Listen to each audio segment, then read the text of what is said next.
నమస్తే C voice news కి స్వాగతం. సోవియట్ రష్యాలో విప్లవాన్ని జయప్రదం చేసి కమ్యూనిస్టు రాజ్యాన్ని స్థాపించడంలో ముఖ్య పాత్ర వహించిన కామ్రేడ్ లెనిన్ శతవర్ధంతి కార్యక్రమం ఆదివారం పవర్పేటలో గల సిపిఎం జిల్లా కార్యాలయంలో ఘనంగా జరిగింది. ఈ కార్యక్రమానికి సిపిఎం జిల్లా కార్యదర్శి వర్గ సభ్యులు పి కిషోర్ అధ్యక్షతన వహించగా సీనియర్ నాయకులు కంది విశ్వనాథం, పిచ్చుక ఆదిశేషులు లెనిన్ చిత్రపటానికి పూలమాలలు వేసి నివాళులర్పించారు. ఈ కార్యక్రమంలో పాల్గొన్న మిగిలిన సభ్యులు చిత్రపటం ముందు పూలు ఉంచి ఘనంగా నివాళులు అర్పించారు. ఈ సందర్భంగా సిపిఎం జిల్లా కార్యదర్శి ఏ రవి మాట్లాడుతూ అణగారిన ప్రజల విముక్తి కోసం సమాజ స్థాపన కోసం లెనిన్ చేసిన కృషిని ఆయన కొనియాడారు. కార్ల్ మార్క్స్ రూపొందించిన సిద్ధాంతాన్ని ఆచరణలో ప్రవేశపెట్టి 1917లో సోవియట్ రష్యాలో విప్లవాన్ని సాధించడంలో లెనిన్ ముఖ్య పాత్ర వహించాడని అన్నారు.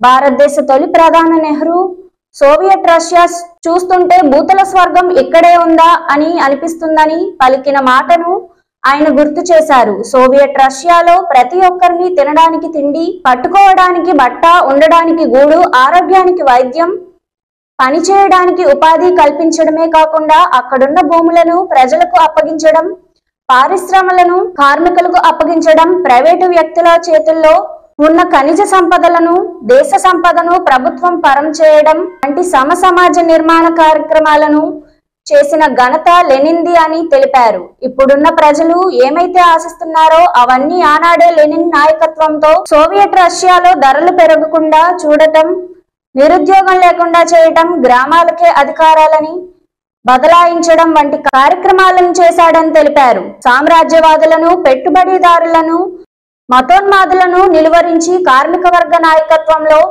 దేశ ప్రజలందరినీ ఐక్యపరిచి మార్క్స్ సిద్ధాంతం ప్రకారం విప్లవాన్ని తీసుకువచ్చారని నిరూపించిన ఘనత లెనిన్కే దక్కుతుందని తెలిపారు.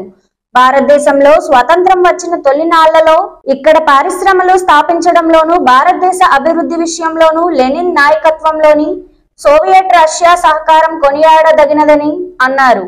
ఆయన మరణించి 100 సంవత్సరాలు అవుతున్నా ఆయన ఆశయాలు, ఆలోచనలు నేటి సమాజ మార్పు కోసం, సమాజ స్థాపన కోసం అవసరమని పేర్కొన్నారు. ఈ కార్యక్రమంలో సిపిఎం జిల్లా కమిటీ సభ్యులు ఏ శ్యామలారాణి, ఏలూరు సిటీ నాయకులు వి సాయిబాబు, బి జగన్నాథరావు, కనకరావు, కోటేశ్వరరావు, విద్యార్థి సంఘ నాయకులు లెనిన్ తదితరులు పాల్గొన్నారు.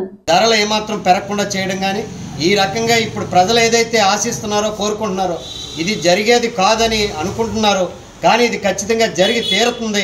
దానికి తగ్గట్టుగా కార్మిక వర్గ నాయకత్వాన భూస్వాములకి, బూర్జువాలకి, సామ్రాజ్యవాదులకి వ్యతిరేకంగా మనం ఐక్యపరిస్తే ఆ దేశంలో ఉన్న ప్రజానీకానందరినీ ఐక్యపరిచి విప్లవాన్ని తీసుకురావచ్చని చెప్పేసి దాన్ని ఆచరణలో నిరూపించిన కామ్రేడ్ లెనిన్ చనిపోయి ఇప్పుడు 100 సంవత్సరాలు అయింది. ఆయన చనిపోయి 100 సంవత్సరాలు అయినప్పటికీ కూడా ఈ రోజుకి కూడా ఆయన ఆశయాలు, ఆయన ఆలోచనలు అందరిలోనూ, ఆ ఆలోచనలోనూ ఆశయాల్లోనూ ఆ లెనిన్ ఉన్నారనేది మనకి స్పష్టంగా కనబడుతుంది.